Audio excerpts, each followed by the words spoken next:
Hello friends, जय भीम, नमो बुद्धाय। मैं हूँ रोहित और आप सभी का मेरे एंशिएंट नॉलेज यूट्यूब चैनल में स्वागत है।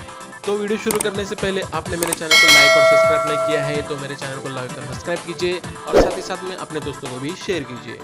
तो चलिए शुरू करते हैं।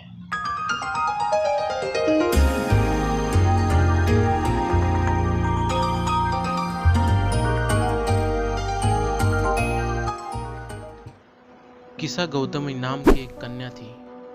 उसका विवाह श्रावस्ती के एक व्यापारी के पुत्र के साथ हुआ था। शादी के कुछ साल बाद उसको एक लड़का हुआ।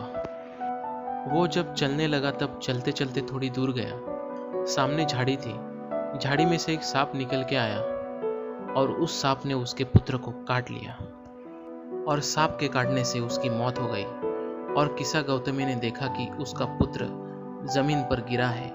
वो भागते भागते आई और पुत्र को देखने लगी। पुत्र के पैर पर सांप के काटने से एक लाल निशान हो गया था और वो अपने पुत्र की लाश को कंधे पर लेकर गांव में पागल की तरह इधर उधर घूमने लगी और लोगों को ऐसा लगा कि वो पागल हो गई है। पर वो अपने पुत्र से इतना प्यार करती थी कि उसे इस बात पर विश्वास नहीं हो रहा था कि उसके पुत्र की मौत हो गई है। फिर एक बुजुर्ग आदमी ने उसे कहा कि श्रावस्ती में श्रमण गौतम बुद्ध रहते हैं और तुम अपने पुत्र को उनके पास ले जाओ। गौतमी तथागत भगवान बुद्ध के पास गई और उनसे कहने लगी, भगवान, आप कोई ऐसा चमत्कार कर दो कि मेरा पुत्र फिर से बोलने और चलने फिरने लग जाए, कृपया करें। भगवान बुद्ध ने देखा कि गौतमी अपने पुत्र के प्यार में और मोह माया में इतनी अंधी हो गई है कि उसे जन्म और मौत की सच्चाई नहीं दिखाई दे रही है। इसलिए भगवान बुद्ध ने उसे कहा कि तुम गांव जाओ और गांव जाकर कोई घर से सरसों मांग कर लाओ, फिर मैं तुम्हारे पुत्र को जीवित कर दूंगा। पर इतना याद रखना कि उस घर में किसी की मौत नहीं हुई हो। और गौतमी खुश होकर गांव गई और घर घर जाकर कहने लगी, कोई मुझे मुट्ठी भर सरसों दे दो। तब जिस भी घर से उसे सरसों मिली तब उसने पूछा कि आपके घर में किसी की मौत हुई है क्या?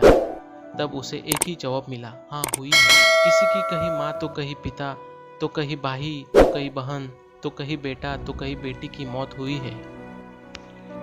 तब उसे समझ में आया कि जन्म और मौत एक सच्चाई है, इसे कोई नहीं बदल सकता।